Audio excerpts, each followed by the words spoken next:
Praise the lord. మన ప్రభువును ప్రియ రక్షకుడైన యేసుక్రీస్తు నామములో ఈ టీవీ ప్రోగ్రాం ద్వారా వీక్షిస్తున్న ప్రతి ఒక్కరికి సర్వశుభాలు ప్రభుపేట తెలియజేస్తున్నాం.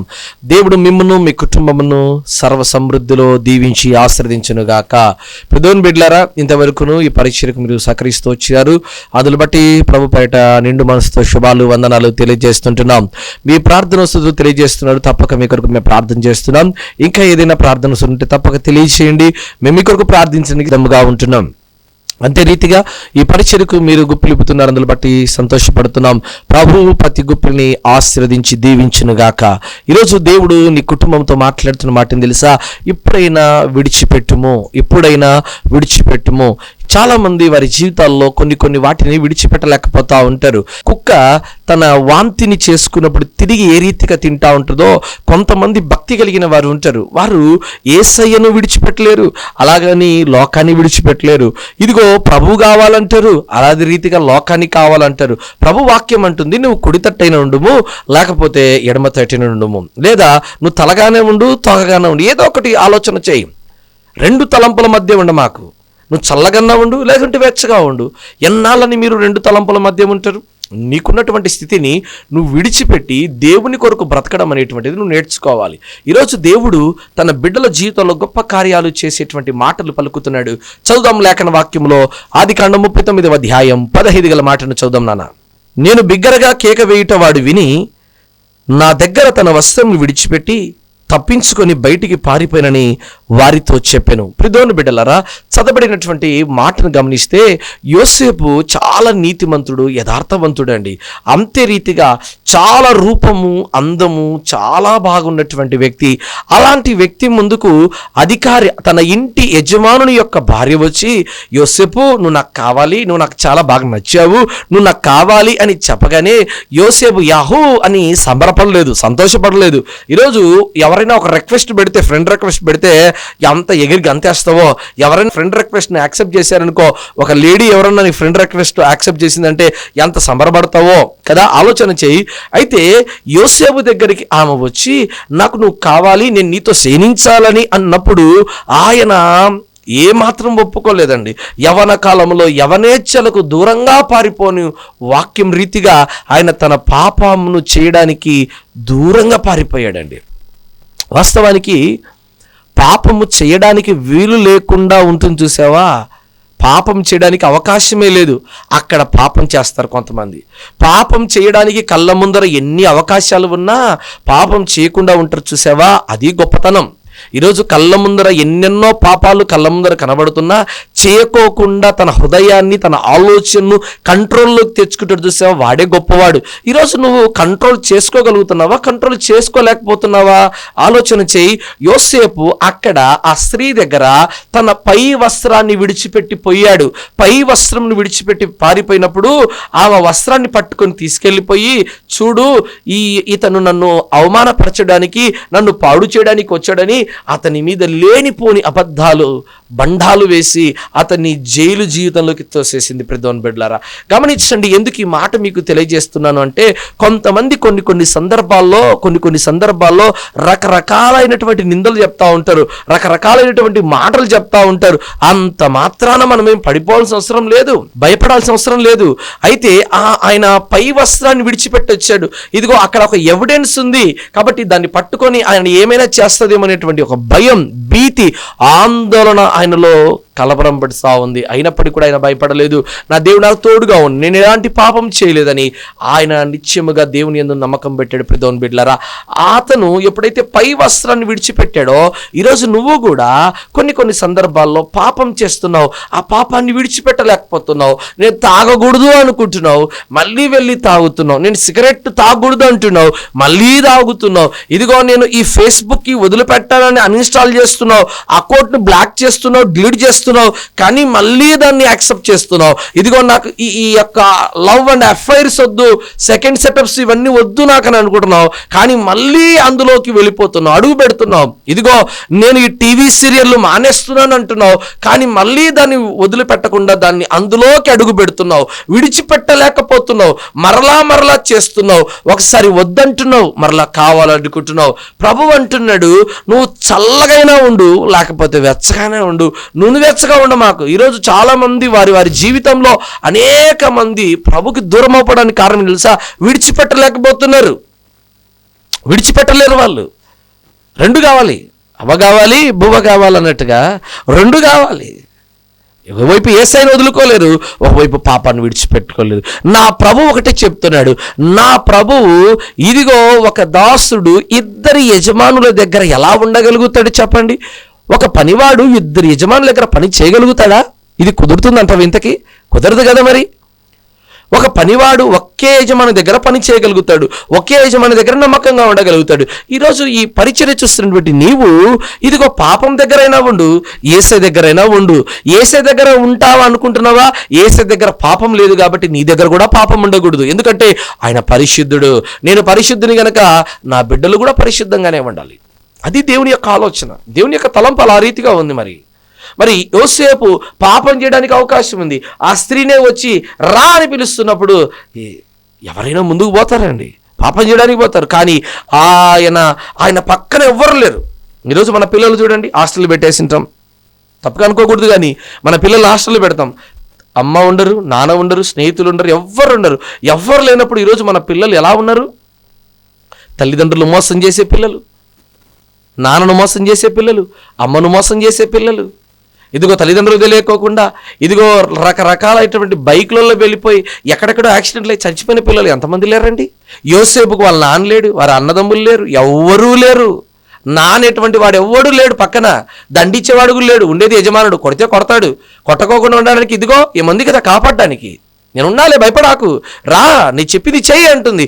ఇంకా ఏంటి, యోసేపు చెప్పినది కనుక చేసింటే అసలు ఏ నింద రాకోకుండా, ఏ జైల్లోకి పోకోకుండా ఆమెనే కాపాడుకునేదేమో కదండి.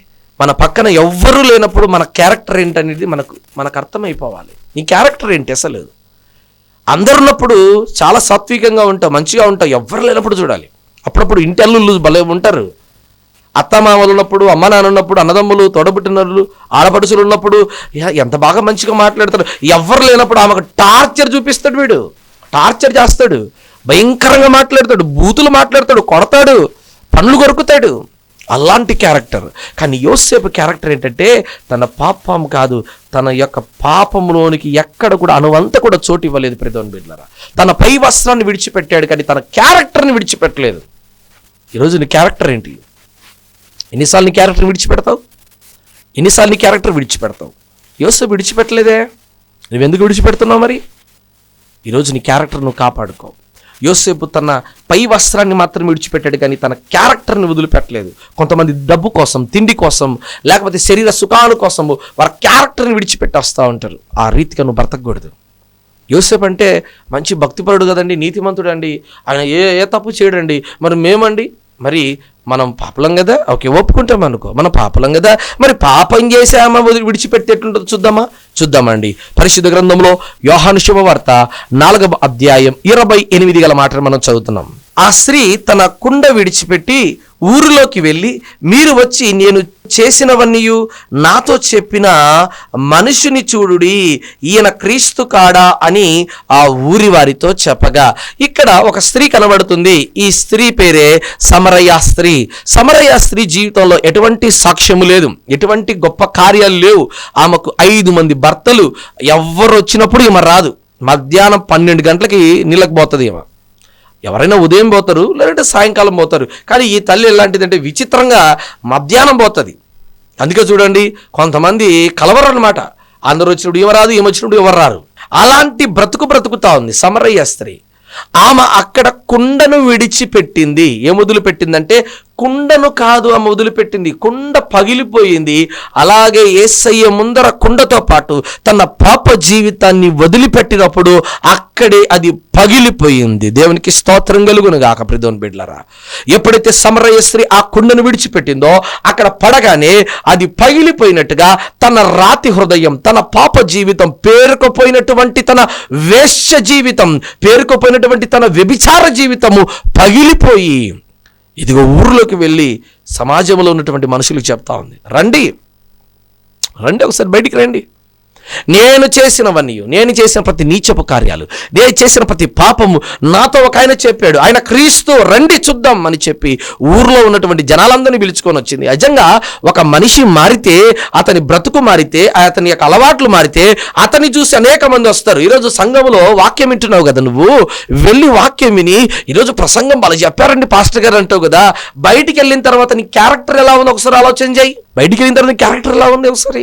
వాక్యం విన్నంతసేపు చక్కగా అలా నీలుక్కొని పోతావు, తర్వాత చల్లగా సోడాలాగా చల్లగా ఎదిగి దిగిపోతావు. వాక్యం విన్నంతసేపు ఏదో చేసేస్తా అన్నట్టుగా లేచిపోతావు, తర్వాత ఏమీ చేయవు. వ్యర్థమైన వాటివి, సోషల్ మీడియాకి, రకరకాలైనటువంటి మాటకు, ఇదిగో అక్కడ పార్కులకు, పిక్నిక్లకు తినడానికి ఈరోజు ఎక్కడ చూసినా కూడా తిండి తిండి తిండి. ఏమి తిందుమా, ఏమి త్రాగుదామా, ఏమి కట్టుకుందామా, ఏమి ధరించుకుందామా అని మనుషులు ఆలోచన చేస్తున్నట్టుగా ఈరోజు సర్వలోకంలో ఇదే ఉంది, తిండి తీర్థాలే ఉంది. ప్రియమైన బిడ్డలారా, ఒకవేళ నీ జీవితంలో గనక అలాంటిది ఉంటే దయచేసి తీసివేయి. యోసేపు క్యారెక్టర్ని విడిచిపెట్టలేదు. అక్కడ ఏ పాపము చేయకోకుండా తన పై వస్త్రాన్ని మాత్రం విడిచిపెట్టేచ్చాడు. ఇక్కడ పాపం చేస్తూ వచ్చింది యేసే దగ్గరికి ఆమె. మధ్యాహ్నం 12 గంటలకు ఇదిగో ఆయన శిష్యులు చూసి, ఈమె ఎలాంటిదో ప్రభుకు తెలియదా, ఏంటి ఈయన ఈమెతో మాట్లాడుతున్నాడని ఆశ్చర్యపోయారు. కానీ ఎవ్వరూ ఒక మాట అడగలేదు ప్రభుని. కానీ ఎప్పుడైతే ఆ తల్లి ఆ కుండను విడిచిపెట్టిందో, తన పాపాన్ని కూడా అక్కడే విడిచిపెట్టింది. దేవునికి స్తోత్రం కలుగును గాక. ఈ వర్తమానం వింటున్నావు కదా, ఎప్పుడు వదిలిపెడతావు నీ పాపాన్ని, ఎప్పుడు పగలగొడతావు నీ కుండని, ఎప్పుడు వదిలిపెడతావు నీ యొక్క వ్యభిచారాన్ని, ఎప్పుడు వదిలిపెడతావు నీ త్రాగుడిని, ఎప్పుడు వదిలిపెడతావు నీ ప్యాకాట్ని, నీ జూదాన్ని, నీ గుర్రాల పందాన్ని, ఇదిగో కోళ్ళ పందాన్ని, రకరకాలైన వాటి వల్ల నీ ఇండ్లు, నీ ఆస్తి, నీ బంగారం అంతా పోగొట్టుకొని నడి రోడ్లోకి వచ్చి నిలబడ్డావు కదా, ఇప్పుడు కూడా వదిలిపెట్టాలని లేదే. కొంతమందికి చేతిలో ఎంత డబ్బు ఉంటే అంత విడిచిపెడతారు, భయంకరంగా వదిలిపెడతా ఉంటారు, వేశ్యలకు ఖర్చు పెడతా ఉంటారు. విడిచిపెట్టి చేతులు వట్టి కాకుండా చూసుకో జాగ్రత్తగా. కొండలు కూడా కూర్చొని తింటా ఉంటే కరిగిపోతాయంట. మరి ఈరోజు సమస్తాన్ని విడిచిపెట్టు, నీ పాపాన్ని విడిచిపెట్టు, ప్రభు దగ్గరికి రా. ప్రభు ఏమంటుండో తెలుసా, యేసయ్య ఎంత బాధపడుతుండో తెలుసా. మత్తయి శుభవార్త 25వ అధ్యాయము 41 గల మాటను చదువుదాం ప్రియమైన బిడ్డలారా. అందుకు రాజు, మిక్కి అలుపులైన ఈ నా సహోదరుల్లో ఒకరికి మీరు చేసిదిరి గనక నాకు చేసిదిరి నిశ్చయముగా మీతో చెప్పుచున్నానని వారితో అనెను. అప్పుడు ఆయన ఎడమ వైపున ఉండు వారిని చూచి, శపింపబడిన వారులారా, నన్ను విడిచి అపవాదికిని వాని దూతలకు సిద్ధపరిచిన నిత్యాగ్నిలోనికి పోండి. చూడండి, ప్రభు చెప్తున్న మాట ఏంటంటే, నన్ను విడిచిపెట్టారు. ఎవరిని వదిలిపెట్టారంట? యేసయ్యనే విడిచిపెట్టారు. ఈరోజు ప్రార్థన విడిచిపెట్టావు, మారు మనసు విడిచిపెట్టావు, అలాంటి చక్కగా పాటలు పాడి మొక్కల్లోంగి అన్ని వదిలిపెట్టావు. ఎలా వచ్చావంటే లోకరీతిగా తిరిగావు, బాగా లోకరీతిగానే తిరిగిపోయావు. ఇక దేవుని దగ్గర లేవును. అందుకే ప్రభు అంటున్నాడు, నా ప్రజలారా, మీరు నన్ను విడిచిపెట్టి అపవాది దూతలు సిద్ధపరిచిన నిత్య నరకంలోనికి పోతున్నారు. మీరు ఎందుకు పోతున్నారంటే వాని దగ్గరికే పోతున్నారు. మీరు పోండి. ఆనాడు ప్రజలందరూ బరబ్బా కావాలా, యేసయ్య కావాలంటే అందరూ బరబ్బానే కావాలన్నారండి. యేసయ్యని విడిచిపెట్టారండి. ఆకాశానికి భూమికి మధ్యలో మాంసం ముద్దగా విరేలాడుచున్నాడు ఆయన. ఎంత వేదన తెలుసా, ఎంత బాధ తెలుసా.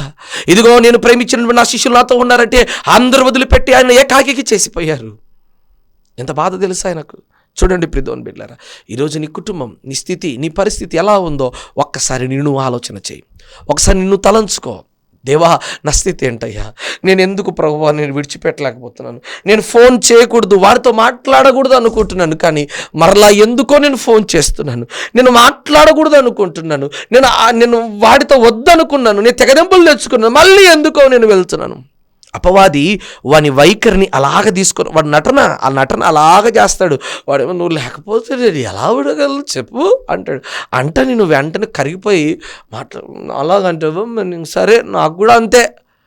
వద్దు, నువ్వు కుడి తట్టైనా ఉండు, ఎడమ తట్టైనా ఉండు, ఏదో రెండిట్లో ఒకటే ఉండు.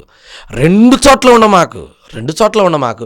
యేసయ్య కావాలా, అపవాది కావాలా? ఈ లోకం కావాలా, యేసయ్య కావాలా? యేసయ్య కావాలనుకుంటే లోకం వదిలిపెట్టండి, లోకమే కావాలనుకుంటే యేసయ్య వదిలిపెట్టండి. యేసయ్య ఉంటే నీ దగ్గర సమస్తం ఉంటాయి. ఒక ఆయన అన్నాడు, ఏమని తెలుసా, ఇదిగో ప్రభువా, నేను దేవుని రాజ్యంలో ఉండడానికి నేనేం చేయాలంటే, సరే నీకున్నటువంటి ఆస్తిపాస్తులన్నీ వదిలిపెట్టి నన్ను వెంబడించంటే, అన్నీ విడిచిపెట్టి రాపో అంటే, అతను సనుక్కుంటా మొహం అంతా మార్చుకుంటా పోయాడంటే. కారణం ఏంటి తెలుసా? ఉన్న ఆస్తిని విడిచిపెట్టి రమ్మంటే ఎవడైనా వస్తాడా? ఎవరు రాడు. చాలామంది చెప్తా ఉంటారు, సేవ చేయడం చాలా ఈజీ అండి, విడిచిపెట్టరండి, ఉద్యోగం వదిలిపెట్టరండి. ఉద్యోగం చేసేవాడిని, నా తండ్రి మంచి పోలీస్ ఆఫీసర్, ఆయన కోరిక ఉద్యోగం చేయాలని. కానీ నేను ఉద్యోగం విడిచిపెట్టి ఇదిగో సేవలోకి వచ్చి పరిచర్య చేస్తున్నప్పుడు తెలిసిందండి, దేవుని కాదు విడిచిపెట్టి, లోకాన్ని విడిచిపెట్టి, ప్రభువుని ఉన్న ఉద్యోగాన్ని అంతే విడిచిపెట్టి, మన యేసుక్రీస్తు ప్రభు వారు కూడా పరలోకాన్ని విడిచిపెట్టి భూలోకానికి ఎలా వచ్చాడు తెలుసా? దాసునిగా తను తగ్గించుకొని రిక్తునిగా చేసుకొని వచ్చాడు. నీకోసం పరలోకాన్ని విడిచిపెట్టి వచ్చాడు. ఆయన పరలోకంలో ఉండొచ్చు కదా, ఆయన పరలోకాన్ని విడిచిపెట్టి నీ కొరకు దిగొచ్చాడు. ఆయన దిగి వచ్చాడు. నువ్వేమో పరలోకాన్ని దిగి వచ్చిన యేసయ్యని విడిచిపెట్టి ఇదిగో అపవాదిని వెంబడిస్తున్నావు. అందుకే అక్కడ 41 మాటలు అంటున్నాడు, ఏమని తెలుసు? అప్పుడు ఎడం వైపున ఉండి వారిని చూచి శపింపబడిన వారులారా, నన్ను విడిచిపెట్టి అపవాదిని వాని దూతలకు సిద్ధపరిచిన నిత్య నరకాగ్నిలోనికి పోండి. నన్ను విడిచిపెట్టారు కదా, నేను వద్దు కదా నీకు. చెప్పండి, ఎవరిని వదిలిపెట్టాలి? ప్రతి పండుగకు ఒకరిని విడిచిపెట్టాల్సినటువంటి ఆనవాయితీ ఉంది కదా, ఒక ఖైదీని అయితే విడిచిపెట్టాలి కదా. ఈరోజు ఇదిగో ఇక్కడ కుడివైపున ఒకరు, ఎడమవైపున ఒకరు ఉన్నారు. యేసయ్య ఉన్నాడు, బరబ్బా ఉన్నాడు.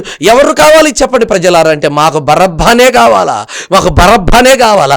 యేసయ్య కావాలా, డబ్బులు కావాలంటే డబ్బులే కావాలా, తిండి కావాలన్నా యేసయ్య కావాలంటే తిండే కావాలా, ఉద్యోగం కావాలన్నా సేవ కావాలంటే ఉద్యోగమే కావాలా. ఒక ఆయన అంటాడంట, ఇదిగో నేను వివాహం చేసుకుంటే సేవ చేస్తాడు. సరే వివాహం చేసుకున్నాడు, వివాహం చేసుకున్నాక కాపురమే ఒక్కటే చేసుకుంటే తప్ప యేసయ్యని సేవించట్లేదు. అలాంటివి ఉన్నారు. కొందరు అంటూ ఉంటారు, మాకు పిల్లలు పుడితే చాలు, ఇంకా మేము మా పిల్లలు భార్య అందరము దేవునిలోనే ఉంటామండి అని. పిల్లలు పుట్టిన తర్వాత పిల్లలను మాత్రమే చూసుకుంటారు కానీ సేవ చేయరండి, విడిచిపెట్టేస్తారు యేసయ్యను. ఆదిలో ఉన్న దర్శనం, ఆదిలో ఏ రీతిగా, అందుకే నాగటి మీద చేయి వేసిన వాడు వెనక్కి తిరగకూడదంట సేవకులు. ఆదిలో ఏ దర్శనంతో వచ్చాడో అది విడిచిపెట్టింటాడు. ఇంక అది ఉదయాన్నే 5 గంటలకు ప్రార్థన చేసి విడిచిపెట్టింటాడు. అనుదిన వాగ్దానం పంపించేది మర్చిపోయి ఉంటాడు. ఆ ఉపవాసం ఉండేది విడిచిపెట్టింటాడు. ప్రార్థన చేసి విడిచిపెట్టింటాడు. ఇదిగో అందరితో కలుపుకొని పోయేది విడిచిపెట్టింటాడు. అన్నీ విడిచిపెట్టి లాస్ట్కి అపవాదిని పట్టుకొని వాడు నిత్య నరకాగ్నికి పోతాడు. వాడిని పట్టుకున్నటువంటి ఈయన కూడా నిత్య నరకాగ్నిలోనికి పోతాడు. చూడండి, సామెత గ్రంథం 28వ అధ్యాయం 13 మాటను చదుదాం. అతిక్రమములను దాచిపెట్టువాడు వర్ధిల్లడు, వాటిని ఒప్పుకొని విడిచిపెట్టువాడు కనికరమును పొందును. చూడండి, అతిక్రమములు ఒప్పుకొని విడిచిపెట్టాలంట. అతిక్రమములు చేయడం కాదు, చేసిన తర్వాత దాన్ని ఒప్పుకొని విడిచిపెట్టాలా. తప్పిపోయిన కుమారుడు, తండ్రి నేను పరలోకమునకు విరోధముగా పాపము చేసి ఇక మీద నీ కుమారుడు అనిపించటకు నేను యోగ్యుని కాదు ప్రభువా అన్నాడు. చేసింది వాస్తవానికి ఎవరికి పాపము? వారి నాన్నకు వ్యతిరేకంగా చేశాడు. కానీ ఆయన ఏమంటాడంటే, నేను పరలోకమునకు విరుద్ధముగా పాపం చేసి తిని ప్రభువా అంటున్నాడు. ఈరోజు ఈ వాక్యం ఏంటంటే, నీవు అతిక్రమములు చేసావు కదా, క్రమం వేరు అతిక్రమం వేరు. క్రమాన్ని దాటి హద్దు మీరు ప్రవర్తించావు, అతిక్రమం చేసావు. అతిక్రమములను దాచిపెట్టాకు, ఒప్పుకో. ఎంత దాచిపెడితే అంత పాచిపోతుందంట. దాచిపెట్ట మాకు, ఒప్పుకో. దాచిపెట్టుకోకుండా ఒప్పుకో. దాచిపెట్టకుండా ఒప్పుకున్నవాడు వర్ధిల్లుతాడు. వర్ధిల్లడం అంటే దినదినము క్షేమాభివృద్ధిలోకి వర్ధిల్లడం అని అర్థం. దినదినము క్షేమాభివృద్ధిలోనికి వర్ధిల్లడం అని అర్థం. అయితే వాటిని ఒప్పుకొని విడిచిపెట్టాలి. సమరయ్య స్త్రీ కుండను విడిచిపెట్టినట్టుగా, యోసేపు బట్టను వదిలిపెట్టినట్టుగా, యేసుక్రీస్తు ప్రభుల వారు నీ కొరకు ప్రాణమే విడిచిపెట్టాడు. ఆయన ప్రాణం విడిచాడు, కల్వరి శిలువలో ప్రాణం విడిచాడు ఆయన. సమరయ్య స్త్రీ కుండ విడిచిపెట్టింది, నువ్వేం విడిచిపెడతావు? యోసేపు తన పై వస్త్రాన్ని విడిచిపెట్టి తన క్యారెక్టర్ను కాపాడుకోవడానికి పరిగెత్తుకుంటూ పోయాడు. ఈరోజు నువ్వు నీ జీవితం ఎలా ఉందో ఆలోచించే. ఏవేవి విడిచిపెట్టావు, ఏవి విడిచిపెట్టాలో ఏవి విడిచిపెట్టకూడదో తెలియదు నీకు. ఈరోజు అపవాదిని వెంబడిస్తున్నావు, అపవాదిని విడిచిపెట్టు. ఆ నెసలు విడిచిపెట్టావు, ఆ సెల్లు విడిచిపెట్టావు, ఆ టీవీ విడిచిపెట్టావు. ఆ లోకంలో ఉన్న ప్రతి చెడ్డలవాట్లు, కేని పానపర భయంకరమైనటువంటి చెడ్డ ద్రవ్యాలన్నీ పెట్టుకొని బ్రతుకుతూ ఉంటావు. ఎందుకు? ఏ దానికోసం ఇలా చేస్తున్నావు? పెదోన్ బిడ్డలారా, దయచేసి మారు. అతిక్రమములను దాచిపెట్టాకు, వాటిని ఒప్పుకొని విడిచిపెట్టు. దేవుడు క్షమించేవాడై, కనికరించువాడై ఉన్నాడు. ఆయన కరుణా సంపన్నుడై ఉన్నాడు.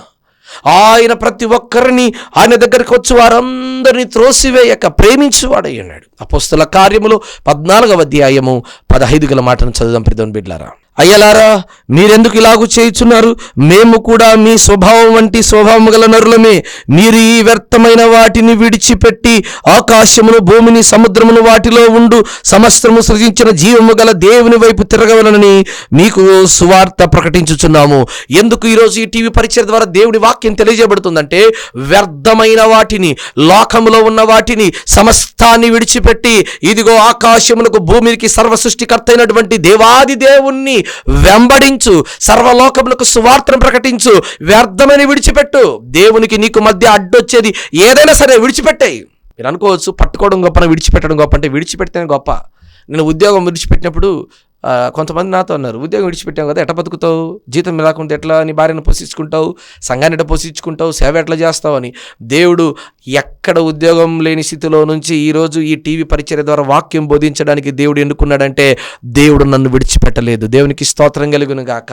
నేను ఆయన విడిచిపెట్టలేదు, ఆయన నన్ను విడిచిపెట్టలేదు. విడిచిపెట్టను. తల్లైనా మరిచినా, తండ్రి మరిచిపోయినా, బంధువులు విడిచిపెట్టినా, అనేక మంది త్రోసేసిన దేవుడు మాత్రం నిన్ను విడిచిపెట్టాడు తల్లి. దేవుడు విడిచిపెట్టాడు. అందరూ తోసేశారేమో లోకంలో. చిట్ట చివరిగా ప్రభు దగ్గరికి వచ్చేవేమో, ప్రభు నిన్ను విడిచిపెట్టాడు.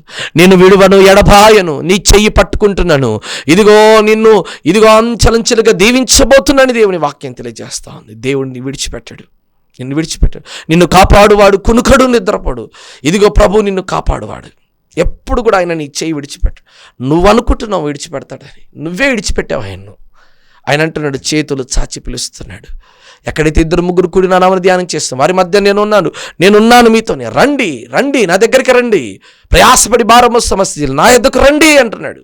అక్కడ అపోస్తలుడు పౌలు గారు అంటున్నారు, అయ్యా మీరు ఈ వ్యర్థమైన వాటిని వివాహంలో వ్యర్థమైనవి ఉన్నాయి. లోకంలో ప్రతి కార్యాలలో జరిగేదంతలన్నీ వ్యర్థమైన పనులే చేస్తారు. వివాహం జరిగేటప్పుడు ఒక్కడి కూడా పనికొచ్చే చేయరు, అన్ని పనికిరానివే చేస్తూ ఉంటారు. వ్యర్థమైన వాటికి డబ్బు ఖర్చు పెడతారు, కానీ సేవకు ఖర్చు పెట్టేవాళ్ళు లేరు, సంఘానికి ఖర్చు పెట్టేవాళ్ళు లేరు, పరిచర్యకు ఖర్చు పెట్టేవాళ్ళు విడిచిపెట్టరండి. వాటికైతే ఆ తల్లి 50,000 పెట్టి ఫంక్షన్ చేసింది, నేను 1,00,000 రూపాయలు పెట్టి ఫంక్షన్ చేస్తా. వ్యర్థమైన ఖర్చులు, వ్యర్థమైన వాటికి బాగా డబ్బులు ఖర్చు పెడతాం. పరిచర్యకు ఖర్చు పెట్టాం, సేవకు ఖర్చు పెట్టాం, కుటుంబాలకు, పిల్లలకు ఖర్చు పెట్టాం, అనేకమైన చెడ్డదానులకు భయంకరంగా ఖర్చు పెడతాం, సినిమాలకు, లోకంలో ఉన్నటువంటి వాటికి ఖర్చు పెడతాం. వాటిని విడిచిపెట్టు, ముందు సమస్తాన్ని విడిచిపెట్టు, క్రీస్తుని వెంబడించు. పేతురు అంటున్నారు, అయ్యా మేము సమస్తాన్ని విడిచిపెట్టి నిన్ను వెంబడిస్తున్నాము కదా, మాకేంటి ప్రభు ఉపయోగం అంటే, పేతురు నీకు పరలోకపు తాళపు చెవులు నేను ఇచ్చేదను. పేతురు నువ్వు రా వచ్చాయి అనగానే పేతురు అక్కడ ఉన్నటువంటి వలలను, దోణిని విడిచిపెట్టి వచ్చాడు. అయ్యా నేను పాపిని ప్రభువా, నన్ను విడిచిపెట్టిపో అంటే దేవుడు అన్నాడు, ఇదిగో పనికి రానటువంటి వారే నాకు కావాల్సి, నేను నిన్ను విడిచిపెట్టను పేతురు, నువ్వు నాకు కావాలి పేతురు అని చెప్పి దేవుడు పేతురును పరలోకపు తాళపు చెవులు ఇచ్చే రీతిగా ఆశీర్వదించాడు. పెదవుని బిడ్డలారా, భూలోకంలో నువ్వు దేన్ని బంధిస్తావో పరలోకంలో దాన్ని బంధిస్తావు, భూమి మీద ఏదైతే విప్పుతావో పరలోకంలో విప్పబడతాయని అంత గొప్పగా పేతురును దీవించాడు, ఆశీర్వదించాడు. పెదవుని బిడ్డలారా, ఈ వర్తమానం వింటున్నావు కదా, ఇంతగా ప్రభు చెప్తున్నాడు కదా, ఎప్పుడైనా విడిచిపెట్టలేవా? నీ పాపాన్ని విడిచిపెట్టలేవా? నీకు ఒక మాట చెప్పాలి. ఒక పాము తన పైన ఉన్నటువంటి తన కుసుమను విడిచిపెడితే కానీ అది వేగంగా పరిగెత్తలేదు. అలాగే నీ మీద ఉన్న నీకున్నటువంటి ఆ పాపం అనే దానిని విడిచిపెడితే నీ జీవితం ఆశీర్వాదకరంగా మార్చబడుతుంది, నీ జీవితం అద్భుతకరంగా ఉంటుంది. అన్నీ వదిలిపెట్టి, అబ్రహమా నేను నిన్ను దీవించబోతున్నాను, రా, నీ బంధువులు విడిచిపెట్టు, నీ కుటుంబాన్ని విడిచిపెట్టు, నీ ఊరిని విడిచిపెట్టు, రా, కమ్ విత్ మీ, రా అని చెప్పగానే అబ్రహాము గారు వచ్చారు. వాళ్ళ తండ్రి విగ్రహారాధికుడు. అయితే అబ్రహామును దేవుడు పిలిచాడు. అబ్రహాము దేవుని చూసి వచ్చాడు. ఎప్పుడైతే తన కుటుంబాన్ని, తన ఊరిని అన్ని విడిచిపెట్టి వచ్చాడో అబ్రహామును విశ్వాసములకు తండ్రిగా మార్చాడు. దేవునికి స్తోత్రం కలుగును గాక. అబ్రహామును విశ్వాసములకు తండ్రిగా మార్చాడు. అబ్రహాము నిలబెట్టాడు, దేవుడు ఆశీర్వదించాడు, గొప్పగా ఆశీర్వదించాడు, దీవెనకరంగా ఆశీర్వదించాడు. ఈరోజు నన్ను ఆశీర్వదించడానికి దేవుడు సిద్ధంగా ఉన్నాడు. విడిచిపెడతావా నీ పాపాన్ని? విడిచిపెడతావా నీకున్న సమస్తమైన కీడును? ఇప్పుడు ఈ ప్రసంగం వింటున్నావు కదా, ఎప్పుడైనా సరే నీకు చేతనైతే, నిజంగా నేను దేవుని బిడ్డనైతే నువ్వు విడిచిపెట్టు పాపాన్ని. నీ పాపాన్ని విడిచిపెట్టి నీ చేయి తీసుకెళ్ళి దేవుని చేతిలో పెట్టు.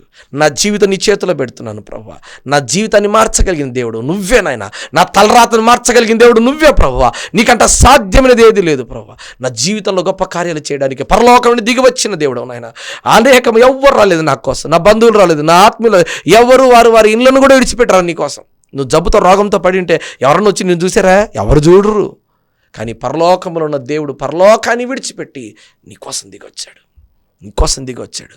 నశించిన నిన్ను వెతికి రక్షించడానికి, పడిపోయిన కుటుంబాన్ని పట్టుకొని బయటికి తీసుకురావడానికి దేవుడు ఈ లోకాన్ని దిగొచ్చాడు. దేవుని బిడ్డ, ప్రభుని తోసివేయకు, ప్రభు దగ్గరికి రా, ప్రభులో ఉండు. ప్రభు నీ జీవితంలో గొప్ప కార్యాలు చేస్తాడు. వింటావా? తల్లు వంచండి, ప్రార్థన చేద్దాం. నీ పాపాన్ని విడిచిపెడితే దేవుడు గొప్ప కార్యాలు చేస్తాడు. అతిక్రమములన్నీ ఒప్పుకో, విడిచిపెట్టాయి. దేవుడు గొప్ప మేలుడు ఈ దినానికి చేయబోతున్నాడు. తల వంచి ప్రార్థన చేద్దాం. పరిశుద్ధుడైన దేవ, కనికరం కలిగిన తండ్రి, నీ బిడ్డలు ఈ వర్తమానం విన్నారు నాయన. ఎవరెవరైతే వారి పాపంలో ఇంకా మునుగుతున్నారో, ఎవరైతే ఇంకా పాపంలోనే మూలుగుతూ వస్తున్నారో, వారందరిని నజరేయుడైన యేసు నామములో బయటికి తీసుకురండి నాయన. అయ్యా, నువ్వు పిలిచిన పిలుపు వైపు చూసే భాగ్యం దయచేయండి. వారి మనోనేత్రము తెరిచే భాగ్యం దయచేయండి. వారి కుటుంబంలో గొప్ప కార్యం జరిగించమని వేడుకుంటున్నాం. నీ కృపతో నింపండి, నీ బలంతో దీవించండి. ఆధ్యాత్మికంగా, మానసికంగా, శారీరకంగా కృంగిపోయినారేమో, బలహీనముతో ఉన్న, రోగంతో, రుగ్మతతో ఉన్నారేమో, అయ్యా దురాత్మ శోధనతో, అంధకార కోపముతో పడి ఉన్నారేమో నాయన. ఒక్కొక్కరి నజరేయుడైన యేసు నామములో విడిపించమని ప్రార్థన చేస్తూ వారి కుటుంబాన్ని క్రీస్తు అనే బండ మీద కట్టి అయ్యా నీరే సమస్తమైన మేలులు జరిగిస్తామని వేడుకుంటూ, అయ్యా ఇదిగో ఈ వర్తమానం ద్వారా ఎంతమంది బలపరచబడుతున్నారో వారందరి జీవితాల్లో సమస్తమైన మేలులు జరిగించే గొప్ప భాగ్యం దయచేస్తామని వేడుకుంటూ, యేసు క్రీస్తు ప్రభుల వారి శ్రేష్టమైన గొప్ప నామమును బట్టి ప్రార్థన చేస్తూ అడిగి వేడుకొని పొంది ఉంటున్నాము తండ్రి. ఆమెన్. ప్రభు మీకు తోడైండును గాక. దేవుడు గొప్ప కార్యాలు మీ జీవితంలో చేయను గాక. Amen. May God bless you. దైవజనుల ప్రసంగములు మీకు ఆశీర్వాదకరంగా ఉంటే మరిన్ని ఆధ్యాత్మిక ప్రసంగముల నిమిత్తం మన యూట్యూబ్ ఛానల్లో Jesus Christ story ministries official అని టైప్ చేసి ఛానల్ని సబ్స్క్రైబ్ చేయండి. మీ ప్రార్థన అవసరాల నిమిత్తం మాకు ఫోన్ ద్వారా తెలుపగలరు. మా ఫోన్ నెంబర్ 8688991210. ఈ పరిచర్యకు నూతన మందిర నిర్మాణము కొరకు మీ అమూల్యమైన కానుకలు పంపించాలి అంటే మా ఫోన్పే నెంబర్ 8688991210 లేదా మా అకౌంట్ వివరములు 8547210000037873. IFC code DBSS0IN0547. దేవుడు మిమ్మును మీ కుటుంబమును దీవించునుగాక. ఆమేన్.